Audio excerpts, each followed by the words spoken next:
Hello दोस्तों, आज की कहानी मेरे और मेरे ससुर जी के रिश्ते के बीच की है। मेरा नाम कामिनी है और मेरी उम्र अभी 26 साल है।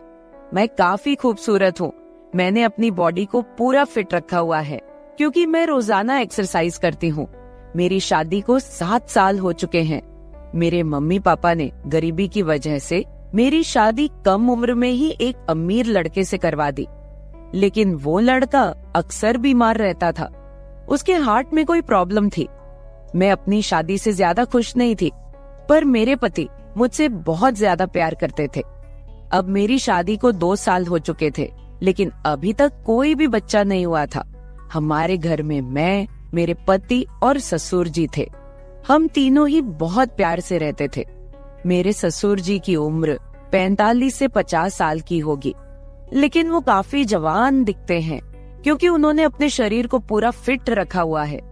फिर एक दिन मेरे पति की तबीयत ज्यादा खराब हो गई और उनकी मृत्यु हो गई। मेरे सामने मानो दुखों का पहाड़ टूट पड़ा हो।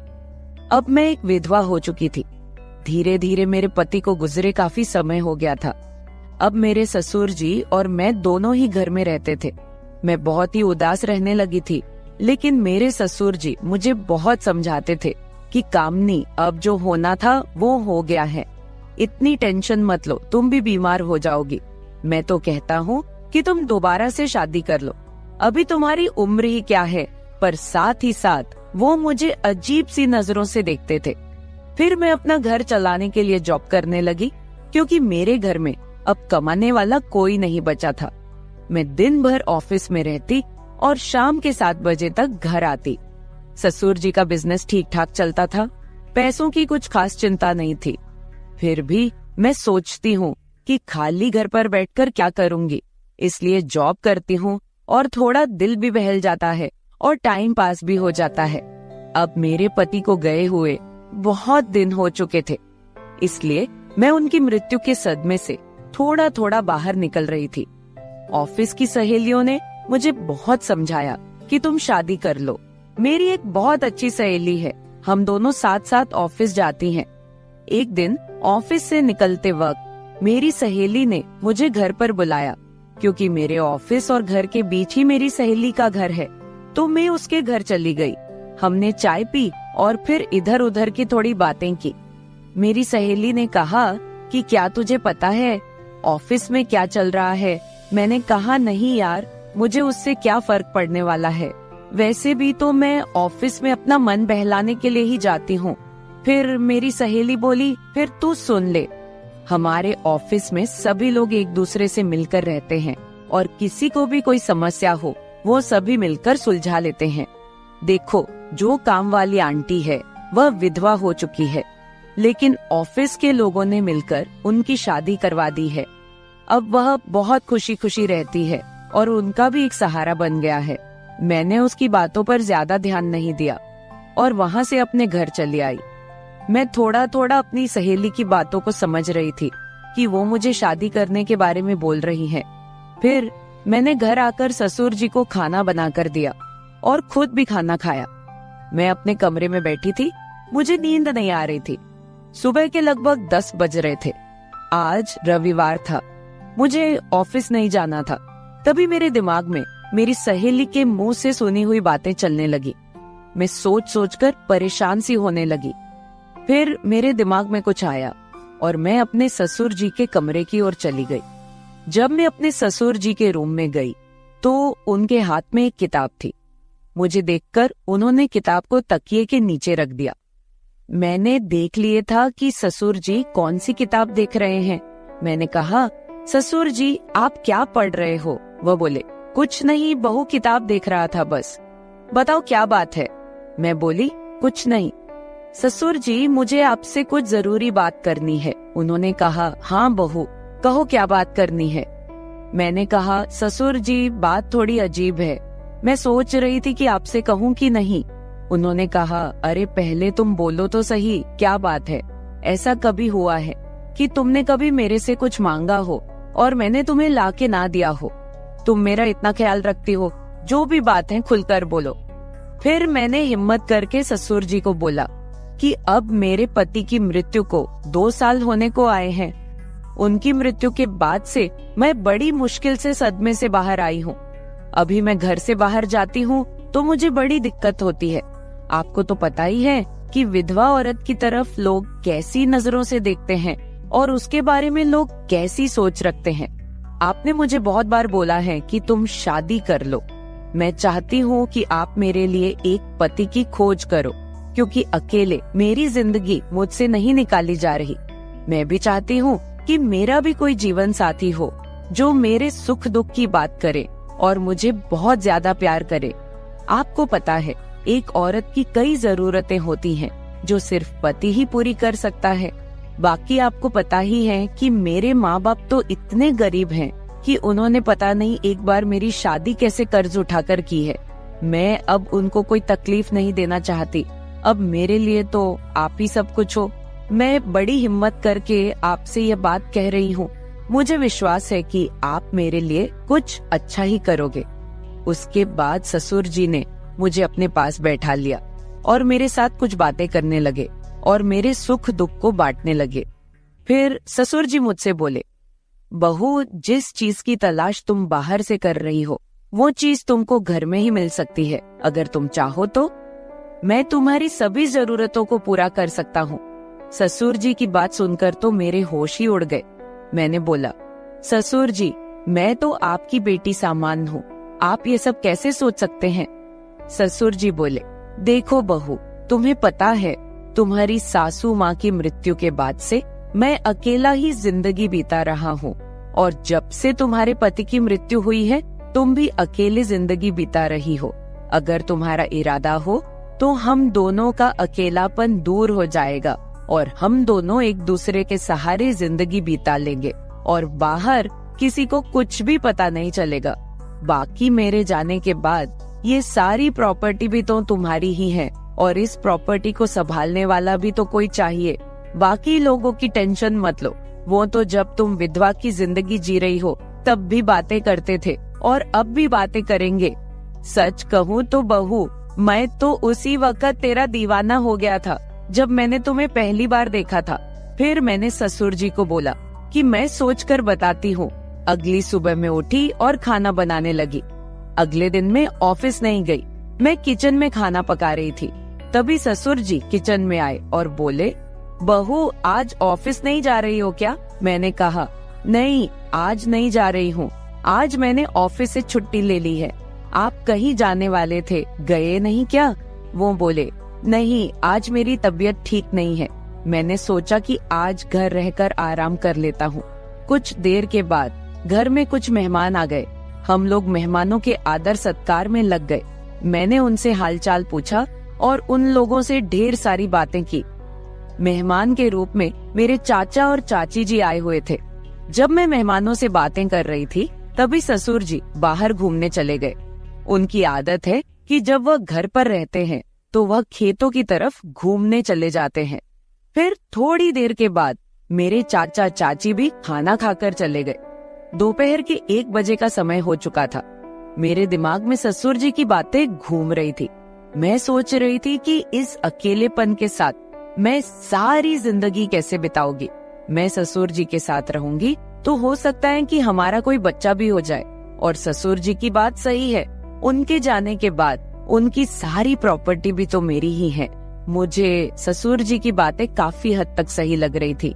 फिर मैंने ससुर जी को कॉल किया और बोली, ससुर जी, खाना तैयार हो गया है, आकर खाना खा लीजिए। इस पर वह बोले, मैं अभी बाहर हूँ और मुझे थोड़ा टाइम लगेगा। मैंने कहा, ठीक है, मैं जरा बाहर जा रही हूँ तो देर शाम तक वापस आऊंगी, क्योंकि मैंने मार्केट शॉपिंग करने के लिए जाना था। फिर मैं मार्केट चली गई और वहाँ से अपने लिए और ससुर जी के लिए कुछ कपड़े खरीद कर लाई। जब मैं घर पहुँची तो शाम के 7 बज चुके थे। ससुर जी अपने कमरे में सो रहे थे। मैंने ससुर जी को उठाया और वो नहाने चले गए। अब चारों तरफ शांति हो चुकी थी। शाम के 8 बज चुके थे। फिर मैं ससुर जी के पास गई और उनको वो सब बातों के लिए हाँ बोल दी जो उन्होंने मुझे कही थी। ससुर जी मेरी हाँ सुनते ही खुश हो गए। फिर मैं उनके साथ, उसके बाद तो आप समझ ही सकते हैं, जो होना था वो हो गया। मैंने ससुर जी को फिर से अपनी ख्वाहिश बताई और ससुर जी ने मेरी ख्वाहिश पूरी कर दी। हम दोनों ने 1 से 2 घंटे तक एक दूसरे से वो सब बातें की और सारा काम किया। इस तरह से हम दोनों ससुर बहू काफी खुशी खुशी पति पत्नी की तरह रहने लगे। अब मुझे किसी भी चीज की दिक्कत नहीं होती, क्योंकि अब मुझे कहीं भी जाना होता है तो मैं ससुर जी के साथ चली जाती हूँ और हम खूब एंजॉय करते हैं। कुछ दिन बीत जाने के बाद ससुर जी बोले, कामिनी, अब तुम मेरे बिजनेस के बारे में सारा कुछ समझ लो और खुद सारा बिजनेस संभाल लो। फिर मैंने जॉब छोड़कर ससुर जी का सारा बिजनेस खुद संभाल लिया। अब हम दोनों पति पत्नी के जैसे रहने लगे हैं। मैं ससुर जी की हर बात का ख्याल रखती हूँ और वो भी मेरी हर बात का ख्याल रखते हैं। कुछ देर के बाद हमारे घर बच्चा भी हो गया और हमारी जिंदगी काफी अच्छे से चल रही है, क्योंकि ससुर जी ने मेरी हर कमी को पूरा कर दिया है। हमें दुनिया की कोई परवाह नहीं है, कोई कुछ भी बोले, हम लोग अपने घर खुश हैं। तो मेरे प्यारे दोस्तों, अगर आप लोगों को मेरी ये कहानी पसंद आई हो तो चैनल को सब्सक्राइब जरूर कर ले और बेल नोटिफिकेशन ऑन कर ले। एक प्यारा सा कमेंट करके बताएं कि आपको मेरी स्टोरी कैसी लगी। कल मिलेंगे एक और वीडियो के साथ। धन्यवाद। मेरी बेटी ने मुझे अपने घर पर अपने मदद के लिए बुलाया था। जैसे ही मैं उसके घर पहुंची, दामाद ने मेरी स्वागत सत्कार शुरू कर दिया। एक बार तो आधी रात को दामाद अचानक मेरे कमरे में आया। मेरे बगल में आकर उसने मेरी चादर के ऊपर से हाथ फेरते हुए कहा, सासू माँ, आपकी बेटी अब बहुत थकी हुई है, अब वह पुरानी लगने लगी है, अब आप ही मुझे खुश रख सकेंगी। दामाद ने मुझे सांस लेने का भी समय नहीं दिया। वह रात से लेकर सुबह के 3 बजे तक लगातार। नमस्ते दोस्तों, आज की इस कहानी में आपका स्वागत है। मेरा नाम राधिका है और आज मैं आपको अपना और अपनी बेटी की कहानी सुनाने जा रही हूँ, तो दिल को थाम कर सुनिएगा। मेरी बेटी को उसके ऑफिस के काम से घर के कामों के लिए समय नहीं मिल रहा था। एक दिन उसका मुझे फोन आया और उसने कहा, माँ, मुझे घर के कामों में आपकी बहुत जरूरत है, कुछ दिन मेरे पास आओगी क्या? बेटी की चिंता में मैं तुरंत उसके घर चली गई। मुझे देखते ही बेटी से ज्यादा दामाद खुश हो गए। वे मेरी इतनी सेवा सत्कार क्यों कर रहे थे, ये मुझे समझ नहीं आ रहा था। लेकिन दामाद अचानक से बदल गए थे। मुझे देखते ही मेरी बेटी ने मुझे गले लगाया। उसके पीछे दामाद ने भी मुझे गले लगाया।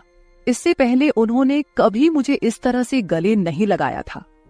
अचानक उनमें इतना बदलाव कैसे आ गया, ये मेरी समझ में नहीं आया। जब दामाद ने मुझे गले लगाया तो मुझे बहुत शर्म महसूस हुई। मेरी बेटी सरिता ने अपने पति के इस व्यवहार पर ध्यान भी नहीं दिया। जैसे ही मैं बेटी के घर पहुंची, उसने मुझसे कहा कि वह मेरे हाथों से बनी उसकी पसंदीदा सब्जी खाना चाहती है। आते ही मैं फ्रेश होकर बेटी के किचन में चली गई। उस रात दामाद और बेटी दोनों बड़े चाव से खाना खा रहे थे। खाना खत्म होते ही सरिता बोली, माँ, आज आपके हाथ का खाना खाकर बहुत अच्छा लगा। उसके कहने पर दामाद ने भी हामी भरते हुए कहा, मुझे तो ऐसा लग रहा है जैसे बहुत दिनों बाद पेट भरकर खाया हो। दामाद ने मेरी तारीफ किया तो सरिता ने अपने पति को गुस्से से देखना शुरू कर दिया। वह बोली, सुमित, मेरी माँ के सामने मेरी बुराई मत करो। तुम ऐसा बोल रहे हो जैसे मैं रोज खाना बनाती ही नहीं हूँ। क्या तुम रोज बाहर मेस में खाते हो? उन दोनों के बीच तू मैं शुरू हो गई। तब मैंने दोनों को शांत करते हुए कहा, सरिता, छोटी छोटी बातों को बड़ा मत बनाओ। दामाद तो बस मजाक में तुम्हारे सामने मेरी तारीफ कर रहे होंगे। वैसे भी रोज तो मैं यहाँ नहीं रहती, तुम ही अपने पति का ख्याल रखती हो। शायद वे सिर्फ हंसी मजाक कर रहे हों। मैंने अपनी बेटी से यह कहा क्योंकि मैं दामाद को कुछ कह नहीं सकती थी। खाना खत्म होते ही सरिता हाथ धोकर अपने कमरे में चली गई। मैं डाइनिंग हॉल साफ करने लगी। मेरी मदद के लिए दामाद थे। वे बोले, सरिता को तो कोई परवाह ही नहीं है। माँ, इतने दिनों बाद आप घर आईं, फिर भी वह पहले ही दिन से आपके ऊपर सारा काम छोड़कर मोबाइल लेकर कमरे में चली गई। यही तो रोज का हाल है। दामाद की बात से सहमत होकर मैंने डाइनिंग टेबल से बर्तन उठाए। तभी दामाद भी मेरी मदद के लिए किचन में आ गए। किचन से जाते वक्त दामाद ने अचानक मेरे हाथ पकड़ लिए। फिर दामाद जी बोले, सासू माँ, सच में आपके हाथों में जादू है। आपके हाथ का खाना खाकर मन बहुत प्रसन्न हो गया। आगे भी मुझे आपके इस तरह के अलग अलग रूप देखने को मिलेंगे। मेरा ना कोई साला है और न कोई साली। मेरे ससुराल में तो आप ही एक हैं। अब चाहे साला, साली और बहनोई की हंसी मजाक हो या सासू माँ की देखभाल, ये सभी रिश्ते आपको ही निभाने हैं। अब मैं आपको यहां से जल्दी जाने नहीं दूंगा। मुझे दामाद का प्यार समझ में आया, लेकिन इसके पीछे उनका क्या मकसद था, इस पर मैंने ज्यादा गहराई से सोचा नहीं था। इसी तरह कुछ दिन और बीत गए। मुझे बेटी के घर आए कुछ ही दिन हुए थे, तभी मैंने महसूस किया कि उन दोनों पति पत्नी के बीच कुछ ठीक नहीं था। लगातार 3 दिन से मुझे रात को उनकी बड़बड़ाहट और दामाद की आवाज उनके कमरे से सुनाई दे रही थी। वह बात प्रेम की तो बिल्कुल नहीं थी। उन दोनों के बीच कुछ गड़बड़ थी, ये मुझे साफ महसूस हो रहा था, क्योंकि जब से मैं वहां आई थी मैंने उन्हें कभी साथ में हंसते खेलते नहीं देखा था। एक दिन शाम को सरिता ऑफिस से जल्दी घर आ गई। उसे घर पर देख मैं 2 कप कॉफी लेकर उसके कमरे में चली गई। मुझे उससे थोड़ी बात करनी थी। कॉफी का बहाना लेकर मैं उसके कमरे में गई। मैंने उसके हाथ में कॉफी का कप दिया, लेकिन वह मुझसे बात करने के बजाय मोबाइल में व्यस्त थी। तब मैंने उसका मोबाइल खींचते हुए बोली, सरिता, क्या मुझे यहाँ बुलाने का मकसद यही है कि मैं तुझे मोबाइल खेलते हुए देखूं? मैं आई हूं और तू मुझसे 2 मिनट भी बैठकर बात नहीं कर रही। अरे 2 शब्द मां से तो बोल, और अगर तुझे बात नहीं करनी तो मुझे तुझसे बात करनी है। जैसे ही मैंने उसका मोबाइल छीन लिया, उसका ध्यान मेरी ओर हो गया। वह बोली, बोलो मां, तुम्हें मुझसे क्या इतना जरूरी बात करनी है? तब मैंने उससे कहा, सरिता, तू खुद को इतनी कूल दिखाती है, क्या सच में तू वैसी ही है? क्या सच में तुम्हारे घर का माहौल इतना कूल है? मेरी बातों पर सरिता के चेहरे पर एक सवालिया निशान उभर आया। वह बोली, मां, तुम क्या बोल रही हो? मुझे तो कुछ समझ में नहीं आ रहा। जो बोलना है सीधे बोलो। अब तुम टीचर नहीं हो और ना मैं तुम्हारी स्टूडेंट, जो तुम मुझसे इतने सख्ती से बात कर रही हो। सरिता के कंधे पर हाथ रखकर मैंने उससे कहा, अरे पिछले 3 दिनों से रात को मुझे तुम्हारे कमरे से तुम दोनों की बड़बड़ाहट सुनाई दे रही है। क्या तुम दोनों के बीच सब कुछ ठीक है? अभी तुम्हें बच्चा भी होना है। अभी से ही तुम्हारे बीच अनबन शुरू हो गई है। अभी तो तुम्हें साथ में पूरा जीवन बिताना है। ये सही तरीका नहीं है। मेरी बातों का जवाब देते हुए सरिता बोली, मां, मुझसे कहने के बजाय समीर से कहो, क्योंकि हमेशा वही झगड़ा शुरू करता है।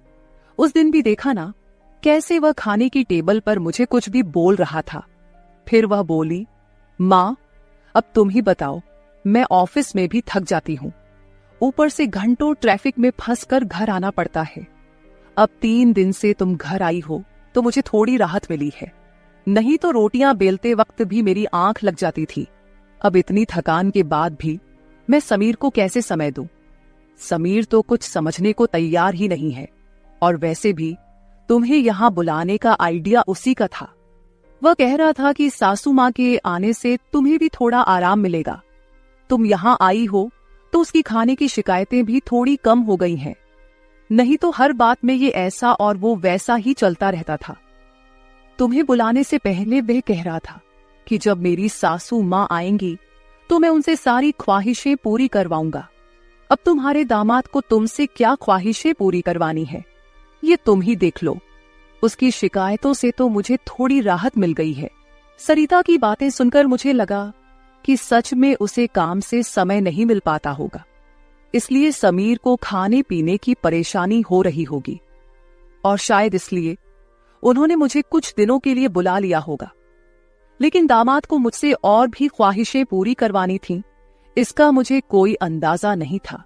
सरिता की बातें सुनकर मुझे लगा कि उनके बीच सामान्य झगड़े हैं जो वे खुद सुलझा लेंगे, इसीलिए आगे मैंने सरिता को और नहीं समझाया। जैसे ही मैं उसके कमरे से बाहर निकली, मुझे दामाद की गाड़ी का आवाज सुनाई दिया। उस दिन समीर भी जल्दी घर आ गए थे। उन्हें घर में देखकर मैंने कहा, आज आप जल्दी आ गए, चलो अच्छा हुआ। आज तुम दोनों बाहर जाकर डिनर कर लो, घर में संभाल लूंगी। उन्हें थोड़ा बाहर घूमने फिरने का मौका मिलेगा, इसलिए मैंने उन्हें डिनर के लिए बाहर जाने को कहा। लेकिन दामाद ने कहा, सासू माँ, होटल जाने की जरूरत नहीं है। आज मेरे बॉस का 50वां जन्मदिन है। बॉस ने जन्मदिन के मौके पर एक 5 स्टार होटल में पार्टी रखी है और हमें खास तौर पर उस पार्टी में बुलाया गया है। समीर की बात सुनकर मैंने कहा, अरे वाह, तो फिर तुम दोनों जल्दी से अच्छे से तैयार हो जाओ और साथ में पार्टी में जाओ। तब दामाद जी बोले, सासू माँ, हम दोनों अकेले नहीं जाएंगे। बॉस ने पूरे परिवार को बुलाया है और आप भी हमारे परिवार हैं, इसलिए आप भी हमारे साथ चलो। तब सरिता भी मुझसे जिद करने लगी। उसने कहा, माँ, घर पर तुम अकेले बैठी क्या करोगी? तुम भी हमारे साथ चलो, तुम्हें भी अच्छा लगेगा। एक तो जब से तुम यहाँ आई हो, मैं तुम्हें कहीं बाहर घुमाने भी नहीं ले जा पाई। मैं छुट्टी लूंगी तो लूंगी, पर अभी तो तुम हमारे साथ बाहर चलो, कम से कम तुम्हारा भी मन थोड़ा हल्का हो जाएगा। उन दोनों का इतना जोर बढ़ गया कि मुझे भी उनके साथ जाने के लिए तैयार होना पड़ा। मैं हमेशा कहीं भी जाती थी तो अपने साथ 1-2 पार्टी वियर कपड़े रखती थी। इस बार भी मैंने पिंक रंग की नेट वाली साड़ी साथ रखी थी। मैंने वही साड़ी पहनकर अच्छे से तैयार होकर कमरे से बाहर आई। जैसे ही मैं बाहर आई, दामाद मुझे लगातार देखने लगे। वो मुझे ऊपर से नीचे तक नजर फेरने लगे। उन्होंने कहा, आज आपको सासू माँ कहने में मुझे शर्म आ रही है, क्योंकि आप किसी भी तरह से उम्रदराज नहीं लग रही हैं। आज तो आप किसी हीरोइन से कम नहीं लग रही हैं। दामाद की बातों पर मुस्कुराते हुए मैं बाहर गाड़ी के पास चली गई। कुछ देर बाद घर को लॉक करके बेटी और दामाद भी बाहर आ गए। दामाद मेरी तारीफ कर रहे थे, लेकिन सरिता का ध्यान उस पर नहीं था। लेकिन जैसे ही पार्टी में गए और दामाद के बॉस हमारे पास आए, उन्होंने मुझे देखकर समीर से कहा, समीर, तुम्हारी साली तो बहुत ही सुंदर है। इस पर समीर कुछ बोलते उससे पहले ही सरिता बोली, बॉस, ये समीर की साली नहीं है, ये तो माँ है, ये समीर की सास है। हमारे रिश्ते को सुनकर बॉस चौंक गए। उन्होंने कहा, आपकी खूबसूरती और जवानी को देखकर ऐसा बिल्कुल नहीं लगा कि आप सासू माँ हो सकती हैं। बॉस ने अपनी गलती स्वीकारते हुए मुझसे माफी मांगी और वहां से चले गए। बॉस के जाते ही दामाद मेरी तारीफ करने लगे। उन्होंने कहा, सच में सासू माँ, आज तो आप सरिता से भी ज्यादा खूबसूरत लग रही हैं। सच में पत्नी तो ऐसी होनी चाहिए। ऐसा कहकर दामाद ने मेरे हाथ पर ताली मारी और हंसने लगे। लेकिन उनकी इस मजाक पर सरिता गुस्से से मेरी ओर देखने लगी। अब मुझे धीरे धीरे दामाद की नजरों का एहसास होने लगा था। कुछ देर बाद हम घर जाने के लिए निकल पड़े। घर पहुंचते ही सरिता और मैं एक साथ गाड़ी से उतरे। गाड़ी से उतरते ही सरिता ने मुझसे कहा, माँ, आज के बाद तुम्हें इतना सजने संवरने की कोई जरूरत नहीं है। थोड़ा अपनी उम्र के हिसाब से रहना सीखो। गुस्से में तीखे शब्द बोलते हुए सरिता पैर पटकती हुई घर के अंदर चली गई। मुझे उसका गुस्सा कुछ समझ नहीं आया। असल में मुझे तो किसी भी बात पर गुस्सा आने का सवाल ही नहीं था। फिर भी सरिता मुझसे नाराज होकर पैर पटकते हुए घर के अंदर चली गई थी। नादान लड़की सोचकर मैंने उसकी बातों को नजरअंदाज किया और घर में जाकर अपने कमरे में चली गई। कुछ देर बाद फ्रेश होकर मैंने रात में सोने के लिए नाइट गाउन पहन लिया।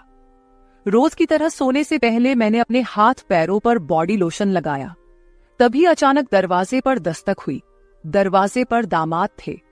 हमारी नजरें मिलते ही दामाद ने कहा, सासू माँ, अंदर आ सकता हूं। ये घर उनका ही था, फिर भी वो कमरे में आने के लिए मुझसे अनुमति ले रहे थे। मैंने कहा, ये घर तो आपका ही है, मेरी अनुमति लेने की क्या जरूरत, आप यहाँ कभी भी आ जा सकते हो। फिर हंसते हुए दामाद कमरे के अंदर आ गए। उन्होंने मेरी ओर देखकर कहा, सासू माँ, सच में आज आप बहुत सुंदर लग रही थी। वैसे तो मैं आपको कभी यह कॉम्प्लीमेंट देना चाहता था कि आप आज भी जवान और खूबसूरत दिखती हैं। कभी कभी सच में आपको सासू माँ कहने में मुझे शर्म महसूस होती है। कभी कभी तो आपको नाम से बुलाने की इच्छा होती है। सच में आप सरिता की बहन जैसी लगती हैं। बाहर कुछ समय पहले सरिता ने जो गुस्से में आपको कहा, वह सब मैंने सुना। उसकी बातों पर ध्यान मत दीजिए। और हाँ, एक जरूरी बात यह है कि सरिता की बातों को दिल पर लेकर आप अपना रहन सहन बिल्कुल मत बदलिए। आप जैसी हैं बहुत अच्छी हैं। दामाद के मुंह से अपनी तारीफ सुनकर मेरे मन में लड्डू फूटने लगे। अगर 45 साल की किसी महिला की तुलना 21 साल की जवान लड़की से की जा रही हो तो जाहिर है वह महिला खुश होगी ही। उस समय मेरे साथ भी वैसा ही हुआ था। दामाद की प्रशंसा पर मैं शर्मा गई थी। उस दिन के बाद दामाद की हदें बढ़ने लगी। 4 दिन बाद मुझे अपनी बेटी के कमरे से उनकी बहस की आवाजें सुनाई दी। मैं अपने कमरे से बाहर झांकते हुए वह सब सुन रही थी। तभी दामाद कमरे से बाहर आते दिखे। दामाद को बाहर आते देख मैं जल्दी से अपने कमरे में चली गई। मैं कमरे की लाइट बंद करने ही वाली थी कि समीर मेरे कमरे में आ गया। वो काफी गुस्से में लग रहा था। मैंने उसे एक गिलास पानी दिया और पूछा, सब ठीक तो है ना? इस पर दामाद बोले, सासू माँ, आपकी बेटी और आप में कितना फर्क है। शादी के बाद पति से कैसा व्यवहार करना चाहिए, उसे कैसे खुश रखना चाहिए, आपने सरिता को कुछ भी नहीं सिखाया। जब भी मैं उसके पास जाता हूँ वह मुझसे एक ही बात कहती है कि मैं बहुत थक गई हूँ। आपकी बेटी अब पूरी तरह बूढ़ी दिखने लगी है, उसके सामने आप जवान लगती हैं। कहाँ आपकी जवानी और कहाँ सरिता की समय से पहले आई बुढ़ापा। मैंने शांत रहकर समीर की सारी बातें चुपचाप सुनी। उनकी बातें खत्म होते ही मैंने उसे समझाते कहा, दामाद जी, आप गुस्सा मत कीजिए। सरिता अपने ऑफिस के काम में पूरी तरह थक जाती है, इसलिए वह थोड़ी परेशान हो गई है। कुछ दिन आप दोनों बाहर घूमने चले जाइए, सब कुछ ठीक हो जाएगा। काम की भाग दौड़ में खुद के लिए भी समय निकालना जरूरी है। इस पर दामाद बोले, मैं तो सब कुछ करने के लिए तैयार हूँ, लेकिन आपकी बेटी को ऑफिस से छुट्टी लेने की इच्छा होगी, तभी मैं भी उसके साथ कहीं जा सकूंगा। मैंने फिर से दामाद को समझाया और उनके हाथ में पानी का गिलास दिया। दामाद से बात करते हुए अनजाने में मेरा हाथ उनके पैर पर रख दिया गया। अचानक दामाद ने अपने पैर पर रखा मेरा हाथ अपने हाथ से पकड़ा और मेरे हाथ से गिलास को एक ओर रखते हुए दूसरे हाथ से मेरे चेहरे से बाल हटाकर बोले, सासू माँ, आप सच में बहुत सुंदर हैं। आपको देखकर तो सरिता को देखने की इच्छा ही नहीं होती। कहाँ आपके चेहरे का तेज और कहाँ सरिता की झुर्रियां। दामाद मेरे सामने मेरी बेटी की बुराई कर रहे थे। मैंने उन्हें कहा, आप मेरी सुंदरता की तारीफ कर रहे हैं, इसके लिए धन्यवाद, लेकिन जिस लड़की के बारे में आप बुरा भला कह रहे हैं वह मेरी बेटी है, ये मत भूलिए। दामाद बोले, सासू माँ, मैं कुछ गलत नहीं कह रहा हूँ, जो सच है वही कह रहा हूँ। अब सरिता बूढ़ी दिखने लगी है तो क्या करूं? आपके सामने वह सच में फीकी पड़ती है। आपकी सुंदरता बेहद मनमोहक है। बोलते बोलते दामाद की नजर मुझ पर टिकने लगी थी। तब मैंने उनसे कहा, अब काफी रात हो गई है, आपको जाकर सो जाना चाहिए, नहीं तो सरिता यहाँ आ गई तो वह और नाराज हो जाएगी। मैंने दामाद को जैसे तैसे अपने कमरे से बाहर किया, नहीं तो वह रात भर मेरे कमरे में ही बैठे रहते। खैर, जो भी हो, लेकिन समीर ने मेरी जो प्रशंसा की वह मुझे बहुत पसंद आई। अगले दिन शाम को जब दामाद ऑफिस से घर आए तो उन्होंने कहा, सासू माँ, कल मुझे 2 टिफिन पैक कर दीजिए, और वो भी भरकर। जब से आप मेरा टिफिन बना रही हैं, ऑफिस में मेरी क्रेडिट कुछ ज्यादा ही बढ़ गई है। मेरे दोस्त रोज मेरे टिफिन की तारीफ करते रहते हैं, और आज तो मेरे बॉस ने भी मेरी तारीफ की। सबको लगा कि मेरी पत्नी ने इतना अच्छा खाना बनाया है, लेकिन मैंने सबका भ्रम दूर कर दिया और उन्हें बताया कि यह जादू मेरी पत्नी के हाथों में नहीं, बल्कि मेरी सासू माँ के हाथों में है। कल मेरे बॉस ने आपसे टिफिन मांगा है, और हाँ, टिफिन के साथ आप भी अच्छे से तैयार रहिएगा, क्योंकि बॉस ने आपको भी मिलने के लिए बुलाया है। मेरे दोस्तों को भी आपसे मिलने की इच्छा है। दामाद मेरी तारीफों के पुल बांध रहे थे, तभी सरिता वहीं बैठी थी। बातें करके समीर डाइनिंग हॉल से बाहर चले गए। मैं भी किचन में रात का खाना बनाने जाने लगी। तभी सरिता ने कहा, माँ, तुम्हें अपने दामाद के सामने ज्यादा कूल बनने की कोशिश नहीं करनी चाहिए। मैंने तुम्हें उसी दिन समझाया था कि तुम्हें अपनी उम्र के हिसाब से रहना चाहिए। अब ना तुम नौकरी करती हो, ना पापा है, तो तुम्हें इन सब नखरों की क्या जरूरत है। कल तुम समीर के ऑफिस जा ही रही हो तो एकदम साधारण और सादगी से जाओ। मुझे तुम्हारा यह टाप टिप रहना बिल्कुल अच्छा नहीं लगता। मेरी अपनी बेटी मुझ पर हुक्म चलाने लगी थी। उस समय मुझे सरिता की बातों पर बहुत गुस्सा आया। मैंने उससे कहा, सरिता, उस दिन मैंने तुम्हें बच्चा समझकर कोई जवाब नहीं दिया। लेकिन अब तुम्हारी हिम्मत बढ़ती जा रही है। याद रखना, मैं तुम्हारी मां हूं, ये मत भूलना। मुझसे बात करते समय अपनी जुबान का ख्याल रखो। एक बात तो तुम्हें भी अच्छे से पता है कि मुझे हमेशा से टाप-टिप रहने की आदत है। मैं अपनी आदत किसी के कहने से नहीं बदलूंगी। इंसान जितना अच्छा रहता है उतना ही फ्रेश दिखता है, यही मेरा मानना है।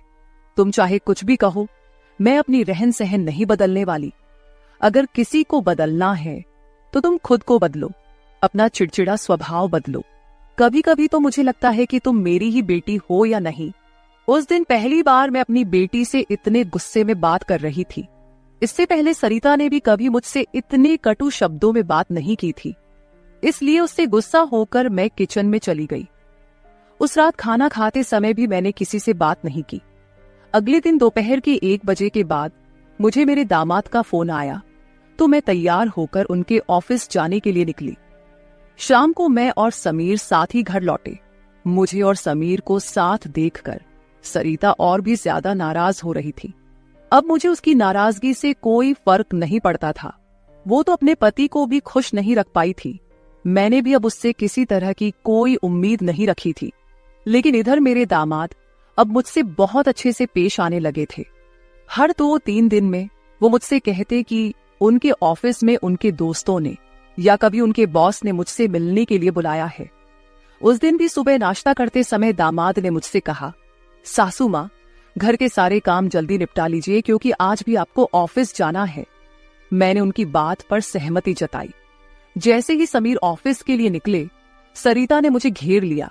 उसने कहा, माँ, मैं कुछ दिनों से देख रही हूँ रोज तुम अपने दामाद के ऑफिस जा रही हो, शाम को उनके साथ हंसती खेलती घर लौटती हो। अब भी तुम दोनों में सास दामाद का रिश्ता बरकरार है या फिर सीमाएं पार हो गई हैं? उस समय सरिता कुछ ज्यादा ही बोल गई थी। मैंने उस पर जोर से चिल्लाई, फिर भी उसे कोई फर्क नहीं पड़ा। उसने कहा, मुझ पर चिल्लाने की बजाय एक बार यह सोचो कि तुम्हारा और तुम्हारे दामाद का रिश्ता किस मोड़ पर जा रहा है। अगर मेरी बात समझ में नहीं आई तो तुम यहां से जा सकती हो। उसकी बातें सुनकर मेरी आंखों से आंसू बहने लगे। मेरे आंसुओं की परवाह किए बिना सरिता ऑफिस चली गई। उसके बाद 5 घंटे बीत गए, लेकिन मैं अपने कमरे में बैठी आंसू बहाती रही। समीर के लगातार फोन आ रहे थे, लेकिन मैंने फोन उठाने से इनकार कर दिया। 5 घंटे बाद मैंने खुद को संभाला और अपना बैग पैक करने लगी। जैसे ही मैं सरिता के घर से निकलने लगी, दरवाजा खोलते ही मैंने देखा कि बाहर मेरा दामाद गाड़ी पार्क कर रहा था। मुझे अचानक जाता देख उन्होंने मेरा हाथ पकड़ा और सीधे घर के अंदर ले आए। कमरे में पहुंचते ही समीर ने मेरा बैग खाली कर दिया। वह बोले, सासू मां, ये क्या हो रहा है? आप बिना कुछ कहे यहां से क्यों जा रही हैं? मैंने उन्हें सरिता की बात कुछ नहीं बताई। मैंने कहा, मेरे कारण शायद आपके रिश्ते में दूरियां आ रही हैं। अब मुझे भी यहां आए काफी दिन हो गए हैं। मैं अपनी बेटी का घर नहीं तोड़ना चाहती। आप अपने जीवन में खुश रहिए, अब मुझे यहां से जाना चाहिए। मैं फिर से अपना बैग पैक करने लगी।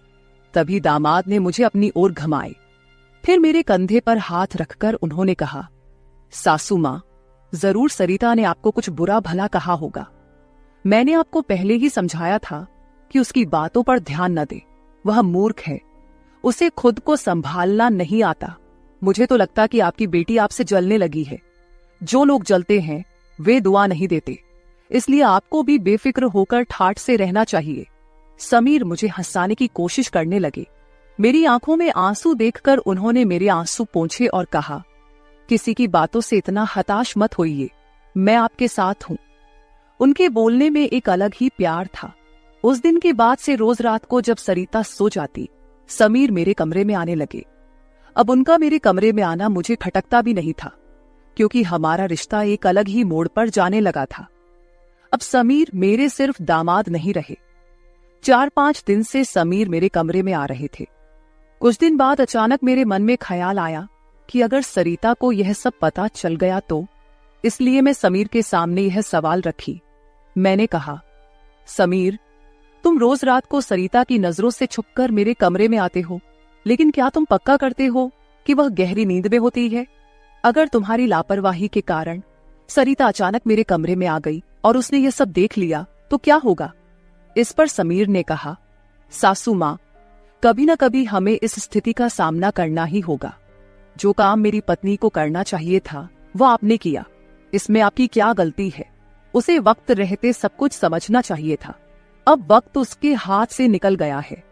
आप ज्यादा चिंता मत कीजिए, नहीं तो आपके चेहरे पर भी झुर्रियां आने लगेंगी। आप चिंता मत करें, बस सरिता के सामने इस रिश्ते को स्वीकार करने का साहस रखिए। हम दोनों बात कर ही रहे थे कि अचानक सरिता कमरे में आ गई। मैंने उसका नाम लिया ही था कि वह वहां मौजूद हो गई थी। हम दोनों सास और दामाद एक दूसरे को देखने लगे। सरिता तो हमें साथ देखकर हमारी ओर बस देखती ही रह गई थी। उसने कहा, मुझे तुम दोनों पर पहले ही शक हो गया था। समीर, तुम्हें क्या लगा कि तुम रोज रात को मुझे चकमा देकर जाते हो और मुझे इसका बिल्कुल पता नहीं चलता? मैं तो बस मौके का इंतजार कर रही थी, क्योंकि मुझे तुम दोनों को रंगे हाथ पकड़ना था। अब तो मैंने तुम्हारी सारी बातें रिकॉर्ड कर ली हैं और तुम्हें इस हालत में भी देख लिया है। सरिता बोल ही रही थी कि तभी समीर का फोन बजा। उसने मेरा हाथ छोड़ दिया और कमरे से बाहर चला गया। थोड़ी देर पहले जब वह मुझे समझा रहा था तो उसने मेरा हाथ पकड़ रखा था। कुछ ही मिनटों बाद वह एक शख्स को लेकर कमरे में वापस आया। वह तीसरा शख्स और कोई नहीं बल्कि समीर का बॉस था। उसे आधी रात को घर में देखकर सरिता चौंक गई। उसने बॉस की ओर देखकर कहा, आप इस समय यहां कैसे? बॉस आश्चर्यचकित होकर सरिता को देख रहे थे। तब सरिता बोली, आप यहां क्यों आए हैं ये तो मुझे नहीं पता, पर मुझे अब एक गवाह मिल गया है। वह बॉस के सामने मेरे और मेरे दामाद के रिश्ते के बारे में बकवास करने लगी। तभी समीर के बॉस यानी रघुवीर जी सरिता की ओर देखकर बोले, सरिता, तुम यह क्या बकवास कर रही हो? तुम्हें पता है तुम अपनी माँ और अपने पति के बारे में क्या कह रही हो? अब तो सरिता और भी ज्यादा बकवास करने लगी। तभी समीर उस पर चिल्लाया। उसने कहा, मैं अभी तक सब सुन रहा था। मुझे पता था कि तुम समझदार नहीं हो, इसलिए मैंने तुम्हें कुछ नहीं बताया, लेकिन अब तुम बॉस के सामने कुछ भी बकवास करने लगी हो। शायद अब तुम्हें सच बताने का समय आ गया है। मैं समीर को शांत रहने के लिए कह रही थी, लेकिन उसने मेरी एक न सुनी। वह बोला, माँ, अब और कितने दिन आप यह सब बातें छुपा कर रखेंगी? इस तरह मन मारकर जीवन को सुखमय नहीं बनाया जा सकता। जीना है तो खुले दिल से जियो। आपको किसी से डरने की जरूरत नहीं है, क्योंकि आपने कोई अपराध नहीं किया। समीर ने सरिता से कहा, सरिता, पिछले कुछ दिनों से मैं इस कमरे में आ रहा हूं, ये सच है, लेकिन मैं इस कमरे में क्यों आ रहा था इसका कारण वो नहीं है जो तुम सोच रही हो। इसका असली कारण कुछ और ही है। मैं यहां इसलिए आता था ताकि अपने बॉस को तुम्हारी माँ के कमरे में सुरक्षित छोड़ सकूं। मैं तुम्हारी माँ के साथ नहीं बल्कि मेरे बॉस होते थे। जिस दिन हम बॉस के जन्मदिन की पार्टी में गए थे, उस रात जब हम पार्टी से घर लौटे थे तो मैंने तुम्हारी माँ को उनके कमरे में रोते हुए देखा था। उसी रात बॉस ने मुझसे तुम्हारी माँ का फोन नंबर भी लिया था। उस रात बॉस बार बार तुम्हारी माँ को फोन कर रहे थे। उस रात जब मैं अचानक तुम्हारी माँ के कमरे में गया तो मैंने उनके फोन में बॉस के कई मिस्ड कॉल देखे। अगले दिन मैंने बॉस से इस बारे में पूछा, तभी मुझे सच्चाई पता चली। एक समय था जब तुम्हारी माँ और बॉस एक ही कॉलेज में पढ़ते थे। इतना ही नहीं, उन दोनों के बीच प्यार भी था, लेकिन घर वालों के दबाव के कारण वे अपना जीवन एक साथ नहीं बिता सके। पर किस्मत ने 30 साल बाद उन्हें एक बार फिर से आमने सामने खड़ा कर दिया। तुम्हारी माँ कुछ बोलने के लिए तैयार नहीं थी, लेकिन बॉस की वजह से मुझे उन दोनों के रिश्ते के बारे में पता चला। तब से मैंने जानबूझकर कभी दोस्तों का बहाना बनाया तो कभी बॉस का, ताकि तुम्हारी माँ और बॉस को एक दूसरे से मिलवा सकूं। धीरे धीरे मैंने तुम्हारी माँ के चेहरे पर खुशी देखनी शुरू की। वह भी अपना पुराना रिश्ता जीने लगी, लेकिन तुमने इसे गलत समझा और माँ पर गलत आरोप लगाए। तुम्हारे आरोपों के बाद तुम्हारी माँ ने घर से बाहर निकलना बंद कर दिया। तब से मैंने इस प्रेमी जोड़े की मुलाकात अपने घर में ही करानी शुरू कर दी। तुम्हारी माँ जानती थी कि तुम इस उम्र में उनके और बॉस के रिश्ते को स्वीकार नहीं करोगी, इसलिए उन्होंने कभी तुमसे खुलकर बात नहीं की। लेकिन अब मुझे लगता है कि उन्हें अपनी जिंदगी का फैसला खुद करने देना चाहिए। सरिता बोली, समीर, तुम मेरी माँ को उनके प्रेम से मिलने के लिए इतना प्रयास कर रहे थे, तुम दामाद होकर भी कोई आपत्ति नहीं कर रहे थे और मेरी माँ को एक बार फिर से जीने का मौका दे रहे थे। मैं आगे बढ़ी और सरिता से आंसू भरी आंखों के साथ बोली, मुझे माफ कर दे बेटी, मुझे इस उम्र में यह सब नहीं करना चाहिए था, मुझे रघुवीर से फिर से नहीं मिलना चाहिए था। लेकिन तू चिंता मत कर, सुबह होते ही मैं यहां से चली जाऊंगी। मैं रघुवीर से कभी नहीं मिलूंगी। इस उम्र में मुझे यह बातें तुम्हारे मुंह से सुनने से पहले ही मैं यहां से चली जाती हूं। मेरी आंखों में आंसू देखकर सरिता बोली, मां, मुझे माफ कर दो, मैंने तुम्हें समझा ही नहीं, ना मैंने कभी तुम्हारे अकेलेपन को महसूस किया। अब वो समय तो बीत गया, पर अगर तुम मेरे लिए जी सकती हो तो फिर मैं तुम्हारी खुशी में क्यों नहीं शामिल हो सकती। तुम्हारे समय में दादा ने तुम्हारी शादी नहीं होने दी होगी, लेकिन अब मैं उनके नक्शे कदम पर नहीं चलूंगी। मैं तुम्हें और बॉस को आपके आगे के जीवन के लिए ढेर सारी शुभकामनाएं देती हूं। बॉस मुझे मेरे पिता के रूप में स्वीकार है। बेटी की सहमति सुनकर मेरी आंखों में आंसू भर आए। रघुवीर भी मेरी तरह ही अपने जीवन में अकेले थे। अगले 3 दिनों के भीतर मेरी और रघुवीर की रजिस्टर्ड मैरिज मेरी बेटी और दामाद की मौजूदगी में हो गई।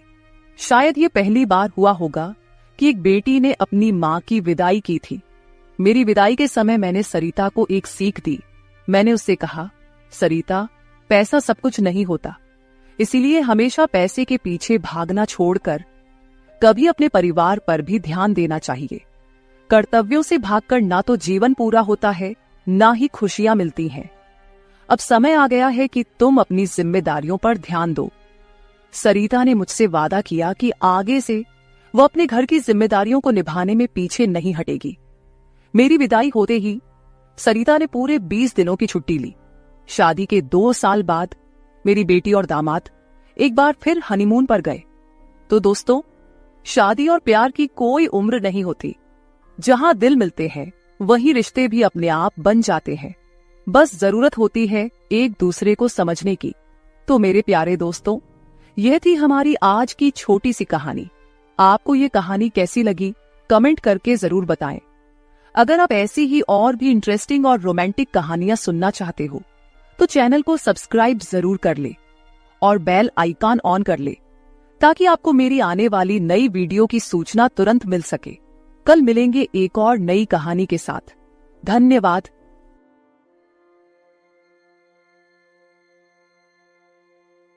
रात के करीब 12 बजे का वक्त था। गर्मियों की रातें थीं और मैं अपने कमरे में सो रही थी। अचानक मेरे कमरे के दरवाजे पर दस्तक हुई।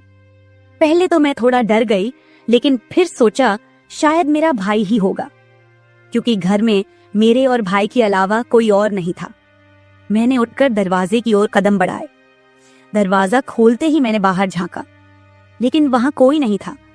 मैंने सोचा शायद ये मेरा वहम होगा। मैं वापस बिस्तर पर लेटने लगी। अचानक दरवाजे पर फिर से पहले से भी ज्यादा जोर की दस्तक हुई।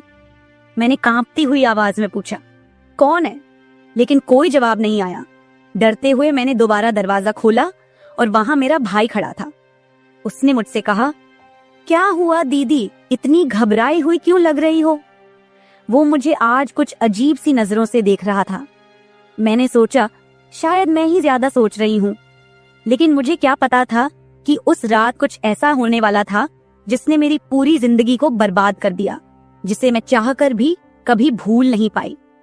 अब मैं आपको अपनी जिंदगी का वो सच बताने जा रही हूँ जिसे मैंने आज तक सबसे छुपा कर रखा था। यह सच ऐसा है जो मेरी हर रात की नींद और हर दिन का सुकून छीन ले गया। इसे सुनने के बाद शायद आपकी रूह कांप उठेगी। दोस्तों, कहानी सुनने से पहले दिल थाम कर बैठिएगा, क्योंकि कहानी बहुत ही खतरनाक होने वाली है। अगर चैनल पर पहली बार आए हैं तो चैनल को सब्सक्राइब जरूर कर लीजिएगा। तो चलिए कहानी शुरू करते हैं। मेरी उम्र 20 साल हो चुकी थी और मैंने नया नया जवानी की दहलीज पर कदम रखा था। मैं कॉलेज में 2nd ईयर की पढ़ाई कर रही थी। उन दिनों गर्मी का मौसम था और हमें कॉलेज से छुट्टियां मिल गई थीं। रोज की तरह आज भी पूरे घर की सफाई करने के बाद मैं अपने बिस्तर पर आराम कर रही थी। थकान से चूर होकर ऐसा लग रहा था जैसे पूरा बदन अकड़ गया हो। मैं अपने बिस्तर पर लेटकर सुकून पाने की कोशिश कर रही थी और हाथों से अपने सिर की मसाज कर रही थी। अचानक मेरा भाई राहुल मेरे कमरे में आया और दरवाजा बंद करके कहने लगा, क्या हुआ दीदी, तबीयत तो ठीक है? मैंने कहा, क्या भाई, मम्मी सारा काम मेरे सर पर डालकर चली जाती हैं। कॉलेज की छुट्टियां क्या हुई, सारे घर की जिम्मेदारी मुझ पर आ गई है। ऊपर से काम वाली बाई भी छुट्टी पर है। मुझसे नहीं होते ये घर के काम। मेरी बात सुनकर वह मेरे पास आकर बैठ गया और कहने लगा, मेरी प्यारी बहन, कोई बात नहीं, मैं अभी तुम्हारे लिए दूध लेकर आता हूँ, उसे पियोगी तो सुकून मिल जाएगा। राहुल की बात सुनकर मैं मुस्कुरा दी और कहा, बस तुम खाना बाहर से ले आना, मैं थोड़ी देर सोऊंगी तो मेरी तबीयत कुछ बेहतर हो जाएगी। राहुल कमरे से निकल गया। कुछ देर बाद ठंडे दूध के गिलास के साथ वह वापस आया। मुझे उस पर बहुत प्यार आया। दुनिया में बहुत कम ही ऐसे भाई होते हैं जो अपनी बहनों का इतना ख्याल रखते हैं। मैं उसे ढेर सारा आशीर्वाद देने लगी और उसका लाया हुआ दूध पीने लगी। दूध पीने के बाद मैं अपने बिस्तर पर लेट गई। राहुल कहने लगा, चलो दीदी, मैं तुम्हारा सिर दबा देता हूँ, तुम सो जाओ। वह मेरे पास बैठ गया और अपने हाथों से मेरा सिर दबाने लगा। उसके हाथों से मुझे सुकून मिलने लगा और मेरे सर का दर्द भी कम हो गया था। मैं आंखें मूंद कर लेट गई और कुछ ही देर में मैं गहरी नींद सो गई। मुझे कोई भी होश नहीं था कि मैं कितने घंटे तक सोती रही। जब मेरी आंख खुली तो मैंने घड़ी पर टाइम देखा। रात के 9 बज चुके थे।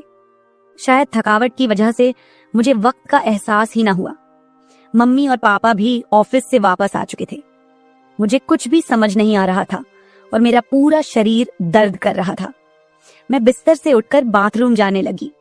तभी मुझे चक्कर आ गए। मुझे ऐसा लग रहा था जैसे सब कुछ घूम रहा हो और अगर दीवार का सहारा नहीं लिया होता तो शायद गिर जाती। खुद को संभालते हुए मैं फ्रेश होकर बाहर आई। देखा कि सभी खाने के टेबल पर बैठे हुए थे और मेरे आने का इंतजार कर रहे थे। मैं जाकर आराम के साथ कुर्सी पर बैठ गई। मेरी हालत काफी खराब हो चुकी थी और थकावट से मेरा पूरा बदन दर्द कर रहा था।